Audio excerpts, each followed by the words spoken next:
Assalamu alaikum everyone. I'm Ashia Education Wali, your host for this ChatGPT session. I welcome you all to my another session of ChatGPT. Today we are exploring a powerful topic: how to cultivate a thankful mindset. Gratitude is more than simply saying thank you. It's a way of thinking that helps us appreciate life's blessing, build stronger relationships, and find joy. To talk on this topic, we have Maya here. So let's explore this topic with Maya.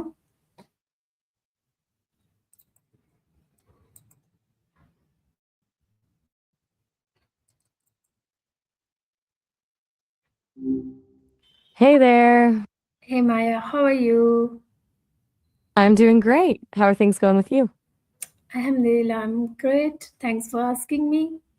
So I'm here with another topic: how to cultivate a thankful mindset. I have some questions for you. Get ready for that. I am so ready.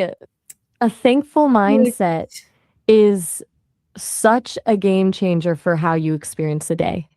Absolutely. I'm all ears. What's on your mind? So, what does it mean to have a thankful mindset? At its core, it's a shift in focus. It's less about pretending everything is perfect and more about choosing to notice the things that are actually working instead of the brain automatically scanning for what's missing or what went wrong. A thankful mindset is like training a muscle to spot the small wins and the steady things. The coffee that actually tasted good, a kind word from a stranger, or just the fact that you made it through a tough hour. It's turning a passive feeling of, I'm lucky, into an active practice of, I see the value in this. Okay. So, then why is gratitude important for our mental and emotional well being? It's basically like a natural shock absorber for your brain. When you lean into gratitude, it actually rewires how you process stress instead of getting stuck in that loop of why is this happening or what if it goes wrong. It forces you to ground yourself in something positive. It lowers cortisol, boosts your mood, and prevents that feeling of being emotionally depleted. Plus, it makes you more resilient, not because the hard stuff disappears, but because you've built a mental library of things that are actually going right. So the bad days don't feel like the whole story. That's great. So, how can practicing gratitude improve our daily lives? It turns the mundane parts of your day into actual highlights. When you're actively looking for things to be thankful for, you start noticing details you usually ignore, like the way the light hits the room or a funny interaction with a coworker. It stops the day from feeling like a checklist of chores and makes it feel more like a series of experiences. It also tends to ripple outward. When you're in that headspace, you're usually kinder and more patient with the people around you, which usually makes them treat you better in return. It's a pretty great feedback loop. That's fantastic. So, what are some simple habits that help cultivate a thankful mindset? One of the most effective ones is a simple three good things list before bed. Just jotting down three specific things that went well that day, even if it's just a really great sandwich, forces your brain to scan the day for wins instead of stressors. Another good one is the gratitude trigger, where you pick a common habit like brushing your teeth or waiting for the kettle to boil as and use that moment to think of one person you're glad to have in your life. You could also try a gratitude jar where you Yes, drop in of a slip of course. paper every time something unexpected and nice happens, then read them all at the end of the month. Do any of those sound like something you'd actually stick with? Yes, of course, they are. So, how can keeping a gratitude journal change the way we think? It basically trains your brain to stop taking the good stuff for granted. When you write things down, you're moving gratitude from a fleeting feeling to a physical record. Over time, this creates a cognitive bias toward the positive. Instead of your mind defaulting to a list of worries, the moment you wake up, it starts subconsciously searching for things that will be worthy of the journal later. It's like giving your brain a new set of glasses that make the wins easier to see. Okay, so how do we stay thankful during difficult times or challenges? That's the real test, isn't it? The trick is to stop trying to be thankful for the hardship and instead look for things within it. You don't have to be grateful that you're stressed or that something went wrong. That's just toxic positivity. Instead, you look for the small anchors. Maybe it's the friend who checked in on you, the fact that you're handling it better than you would have a year ago, or even just the relief of a quiet moment at the end of the day. It's about finding the tiny pockets of light that still exist even when the room feels dark.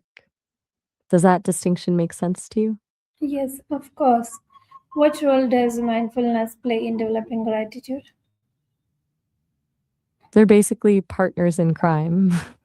Mindfulness is the ability to be present, and gratitude is the ability to appreciate what you find there.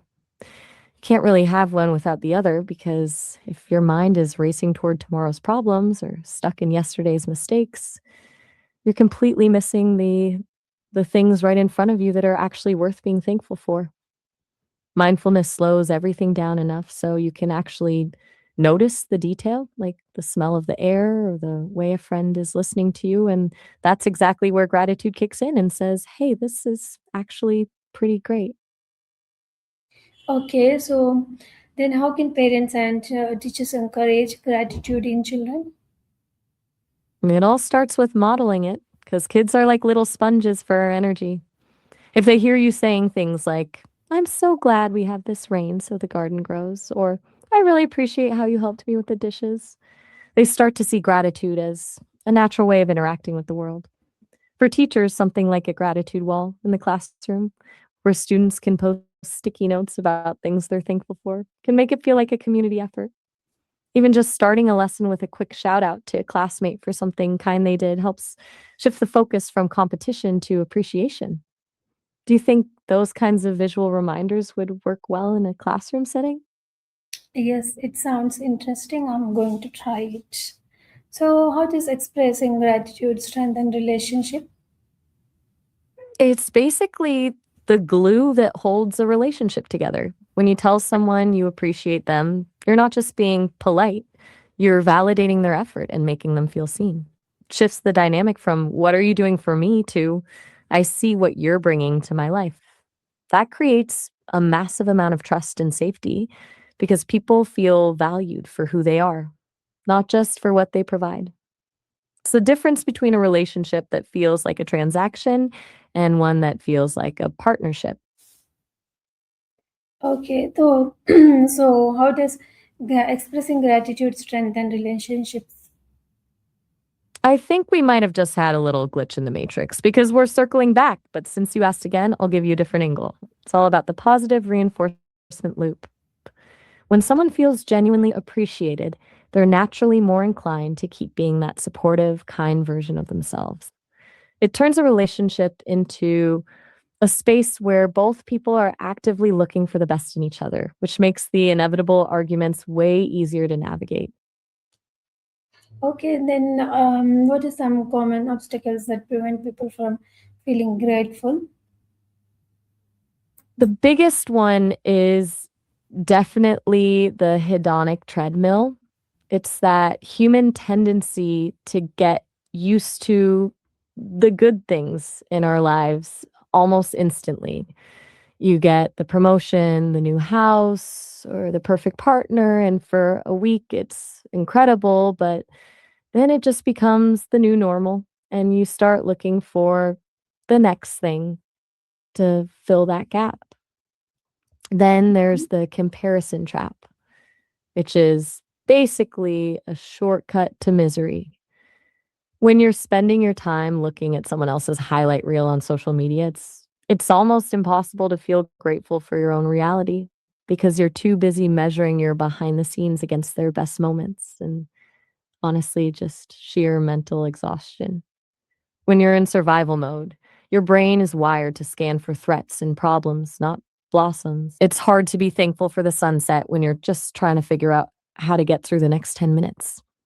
Which one of those feels the most relatable to you? I think the second one.